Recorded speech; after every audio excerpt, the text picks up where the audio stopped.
Hi everyone, this is Eric. I'm looking forward to this Passion Week. This is the week that we celebrate leading up to Easter. We started yesterday by looking at Palm Sunday. We saw this big crowd just waiting and then celebrating the arrival of Jesus to Jerusalem. And then we kind of stepped through a little bit of that week coming to Good Friday. I'm hoping this week that maybe we can take a few minutes just to take a deeper look at each of the days during the Passion Week. And this Monday, there were some things that happened on that day that seemed like a real mystery to the people, and it's even a mystery to some of us today as we read these verses. And a matter of fact, as I said yesterday, a lot of what goes on during the Passion Week, what's being said through the parables and Jesus' teachings, the disciples just didn't get it until after the resurrection of Jesus. And for some of us, we will miss some of this stuff too if we're not careful and if we don't read in context and look what's going on here. But on Monday, remember on Sunday, Palm Sunday, Jesus had come into Jerusalem and he went up to the temple, and there in the temple he wept over Jerusalem.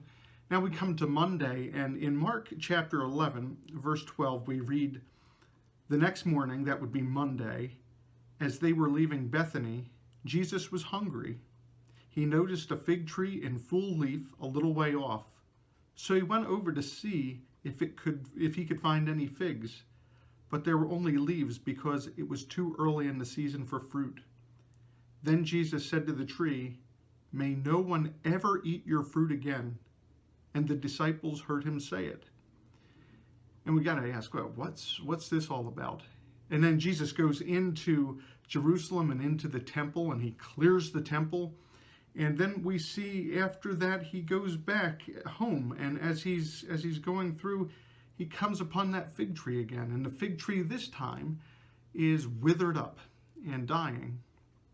And we look at this, it's kind of like there's a sandwich here.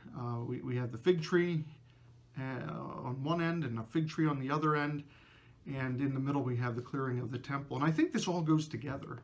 I think this all goes together. And the fig tree in the scriptures, if we look back in the Old Testament, it represents Israel. We see it representing Israel in a number of places, and I think he's talking about Israel here and kind of the death or the deadness of their spirituality. And we can see it really climax here in the temple, where he clears the temple because they've set up all sorts of trade in the court of the Gentiles. And Jesus looks at this and he says, this isn't how it's supposed to be. Instead of this temple being a place of trade, it's supposed to be a house of prayer for the nations. And he's saying, how could this happen that the religious people, the religious leaders, would allow trade to take place in a place where only the Gentiles, it was as far as the Gentiles could get to, how close they could get to God. So he's saying, how are you keeping the Gentiles away by making this a place of trade instead?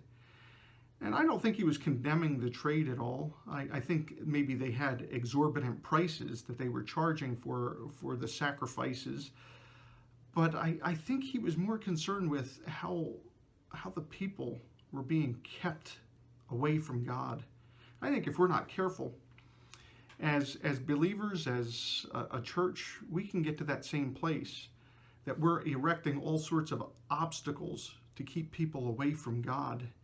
I think at times we can be displeasing to God if we're not careful, because we're not making it easy for people to come into the presence of God. And I think Jesus saw that here, and it really concerned him. He wanted people to be coming to him. Matter of fact, he came to die for everyone. And he wanted people to be able to come to him so that they could know him. And here the religious leaders were keeping people away. And so I think it's a warning to us. Let's be careful. Let's be careful to make it possible for people to come into the presence of God instead of pushing them away and erecting some sorts of obstacles that they have to somehow climb over to get to God. It shouldn't be that way. It shouldn't be that difficult. And this deadness, this tree, kind of represents that deadness, that spiritual deadness that the nation of Israel was experiencing. And so I think it's a great reminder for us that Jesus wants us, especially as his followers, to be introducing others to him, not making it hard for them to come to him, but introducing them to him so that he can change their lives, so he can transform them. So here we are on Monday. We're looking at what's happening in the Bible text. And I think it's a time for us to reflect. How are we making it possible for people to come into the presence of God? I hope you can continue to think with me this week as we reflect on what Jesus had done that last week of his life, what was going on, what was on his heart, and what was on his mind. Hope you have a great Monday. Look forward to seeing you tomorrow.